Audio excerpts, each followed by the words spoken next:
It's the Happy Families Podcast. It's the podcast for the time-poor parent who just wants answers now. If you're a parent who worries that your kids are on their screens too much or if they're not getting out and about enough, there is value in considering how much screen usage am I involved in. And now here's the stars of our show, my mum and dad. It's my dad's birthday today. Happy birthday, Dad. I don't think he listens to the podcast. I don't think he does either. No, maybe he will today because that's about the extent. I'll give him a call. I haven't thought of what to get him, Kylie. Hello, this is Dr. Justin Coulson, the parenting expert on Channel 9's parental guidance and the author of 7 books about making families happy, including my most recent. It's A Dad's Guide to Pregnancy for Dummies, the second Australian edition. Kylie, today is a doctor's desk episode of the podcast. 4 big studies have landed on my desk in the last little while that have fascinated me, captivated my attention, and I thought we've got to share them. But before we do that, did you know... I'm a little bit late to the party here. There was some articles published in 2019 that I missed, but I found them now. Did you know that the makers of Uno have come out and said, you're not allowed to stack your draw 4s. You're not allowed to stack your draw 2s. You put one down, the next person draws 4 or draws 2, and the game moves on. That makes so much sense. It's destroyed my life. I think that's a great rule. I have won so many games of Uno because I'm... Stacked 16 cards. That's Our how you kids win. can't even hold them in their hand. That's There's how you so win. many. Hilarious. Our Uno games are going to be so boring now.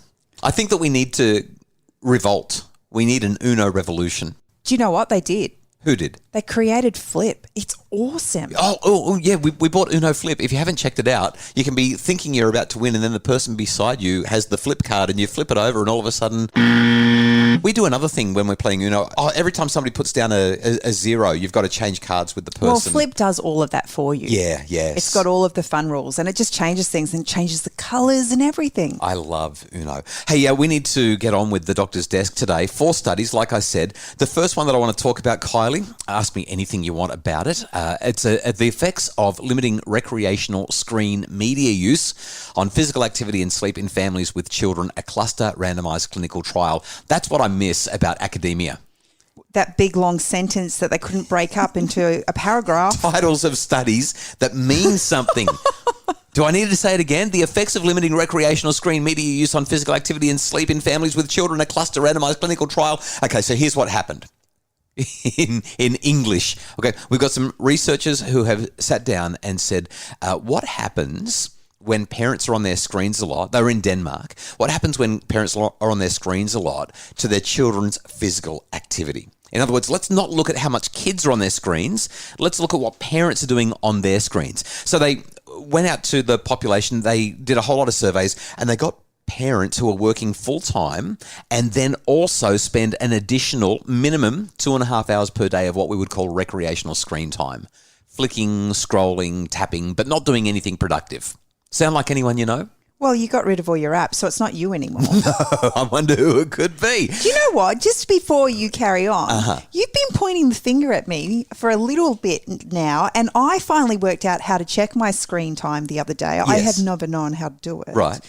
And I was actually blown away because I've been looking at the time. It would come up as a notification to tell me that my time's up or down depending on every week it tells you how much you've been using, yeah. And I'm like, that's a lot of time. That's what I'm saying. Yeah. Until I realised that an hour and a half of it is Google Maps and another hour of it is Marco Polo, which is my form of communication with my friends. Right. I hardly scroll at all. Podcasts? Yeah, podcasts, they're up there as well. Like, I use my phone as an information base. I'm glad you said that because when we look at the raw screen time number, it doesn't give us good quality information. We do need to dive into it. This is what the researchers found, though, in Denmark when they were looking at this issue with these families. So they've got a bunch of families, stuck some of them into an experimental condition, some of them into a control condition. In the control condition, you just don't do anything different.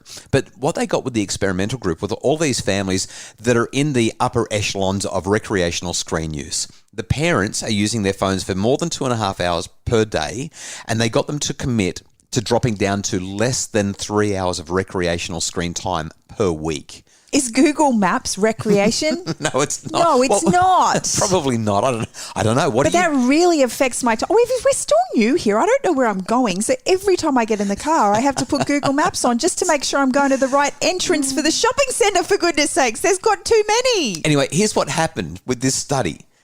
Once the parents reduced their screen usage, their recreational screen usage after work, the kids started to engage in physical activity.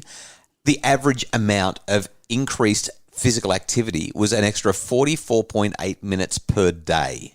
In the control group, it went up by 1 minute per day. In other words, when parents get off their phones and stop the recreational screen usage after work, when they're full-time workers and the kids are now at home and they're at home with them. Well, I'm going to suggest that they're more engaged. They're more engaged with family. Of course. Now, here's what's really interesting, though. It didn't make any difference to sleep. It only affected physical activity. So I want to mention this purely to say, if you're a parent who worries that your kids are on their screens too much, or if they're not getting out and about enough, there is value in considering how much screen usage am I involved in. And sure, if you're on Google Maps or you listen to podcasts and you're engaged in life, then it's probably not the issue. But if you are scrolling for 2.5, 3 hours per day, and the kids are fairly sedentary, by dropping your screen usage down, you're probably going to change the way you live and the kids will follow along. I think it's a fascinating study and I wanted to share it.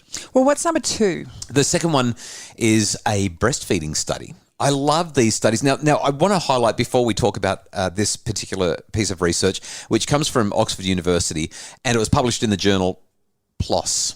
PLOS. I don't actually know what PLOS means. How bad is that? I've been reading the journal PLOS for ages and I don't know what it means. Anyway, really, really smart piece of research. So for a long time now, for decades, and I need to say, if you haven't been able to breastfeed your babies, I'm not pointing fingers. We're not trying to guilt or shame anyone here. This is literally just reporting on what some data says about breastfeeding.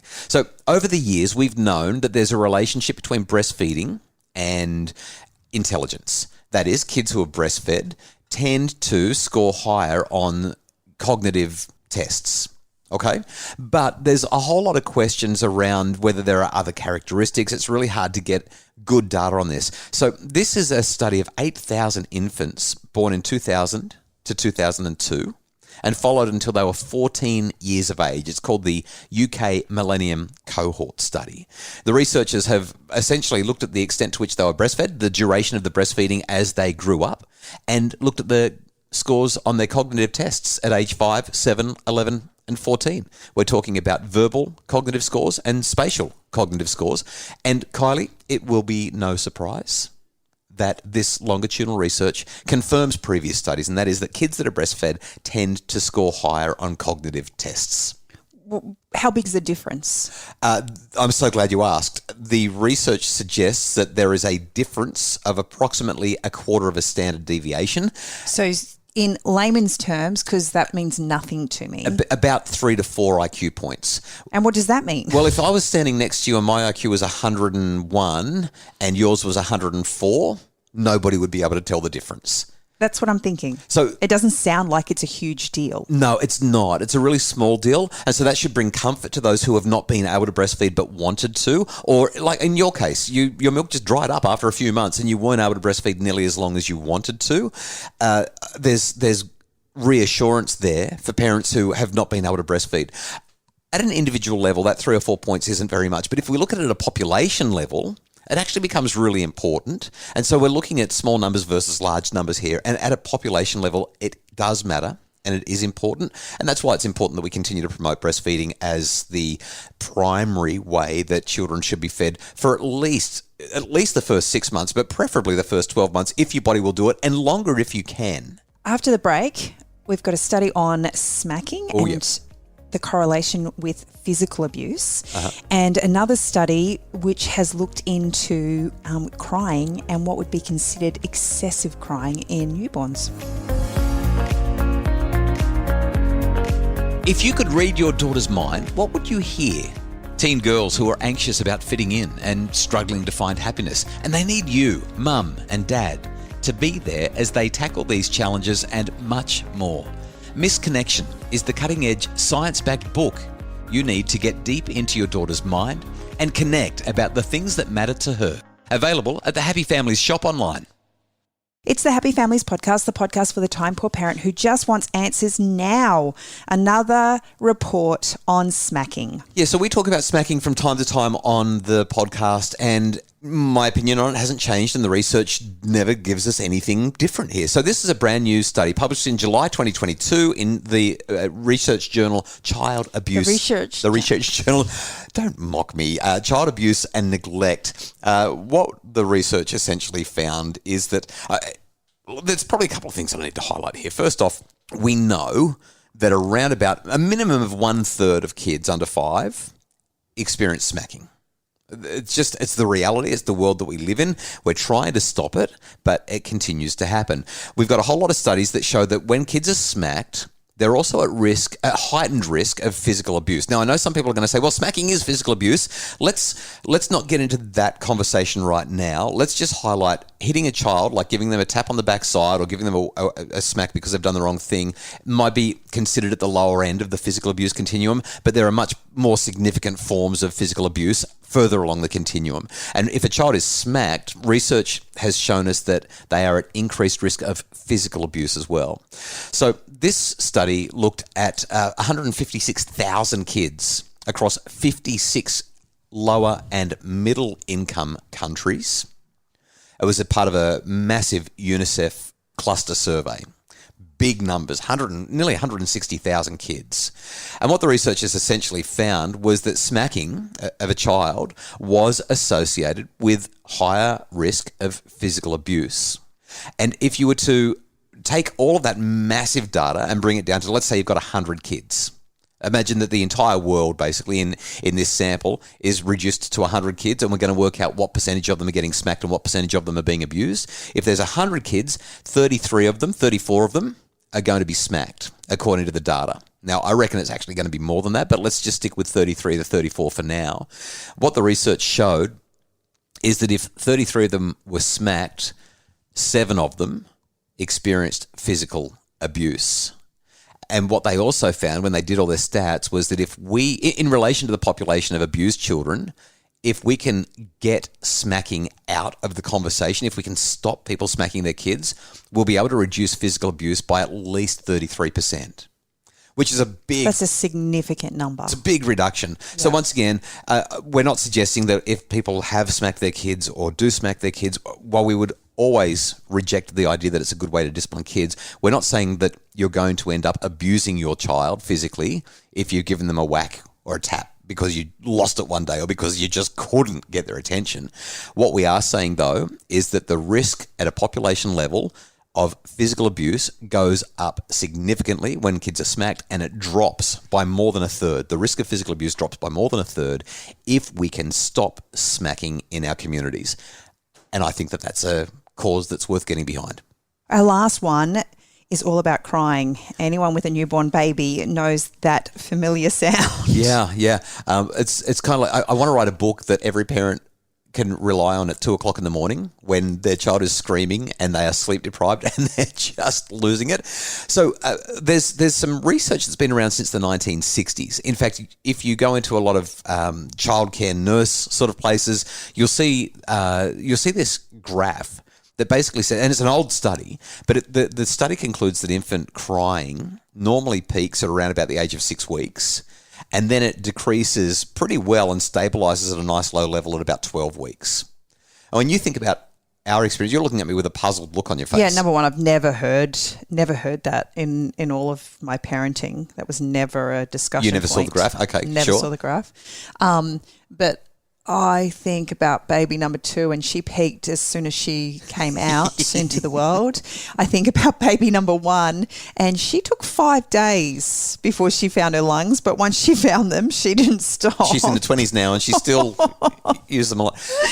They're all so different, and I don't think that there was any particular rhyme or reason to the amount of crying that they did at any given stage of their infancy. Well, this thing's called the cry curve, and it's, like I said, it's been used in a variety of countries and in a variety of ways for a variety of reasons, but ultimately they call this the cry curve, and I'm pleased to say that it's baloney. Baloney. New research has been compiled from with data from 57 research articles from all over the world in which parents have registered how much their infants cry every day. And guess what? There's no rhyme or reason? No, kids cry. And when you think about what crying is used for, it's an infant's only form of communication. Yes. So they're going to cry for everything. I need help. I'm hungry. It's the only way they can tell us what's going on. I'm wet. I need to be touched. I'm reading a really cool book at the moment called Raised by Animals. It's by, you know what, I'm going to talk about it next week when we do book club. But what I've picked up in this book is just amazing in terms of how unresponsive we are as adults, humans, compared to other animals throughout the animal kingdom to the needs of their young. You're right. Babies cry because it's the only way that they can communicate, and they tell us really important things. Essentially, though, there is no cry curve. Essentially, there is no simple way to figure out whether your child's crying patterns are normal or not. But the researchers also found, and I did think this was interesting, that children in non-Western countries like India, Mexico, and even South Korea cry a lot less than children from English-speaking countries like the United States, Great Britain, Canada, Australia. And the researchers think that maybe because the parents in those locations, in the non-Western countries, are more responsive to their children's cries. Therefore, the children don't need to cry so much because they get response. So that was a published study in child development, crying in the first 12 months of life, a systematic review and meta-analysis of cross-country parent-reported data and modelling of the cry curve. I love science. I noticed because we started off with 2 studies when we first started doing the Doctor's Desk, and now you've squeezed in 4 into one episode. And I've already got next month's ready to go. Oh, wow. We hope that there's some ideas in here that have piqued your curiosity. I want to make one last point here. Science changes. Scientists get stuff wrong. And that's what some of these studies that I've shared today have highlighted. It's really important that we actually use our intuition. And that we're thoughtful about what we're doing as parents. The more intentional we can be, the more involved we can be with our kids, the more responsive we can be to our children, the more likely it is that we're going to make fewer mistakes, including the science-supported mistakes that have been going on for decades. So I just want to put that out there, particularly in relation to that cry curve data that's been going around since 1962 and has been wrong. Like that's 60 years of misinformation. It's kind of like everyone's saying sugar's good and fat's bad. And now in the last couple of decades, that's all starting to turn on its head. So science still gets it wrong, but I think that these studies give us some pretty good food for thought. The Happy Families podcast is produced by Justin Rowland from Bridge Media. Craig Bruce is our executive producer. All the info for these studies is going to be found and available in the show notes, including some simple media-oriented summaries as well as the actual studies themselves. So please check out the show notes if you'd like to know more about that. And tomorrow, Mrs. Happy Families, it's our All Do Better Tomorrow episode. I can't wait to highlight some wins in relation to the way that we're being intentional about the way we raise our kids.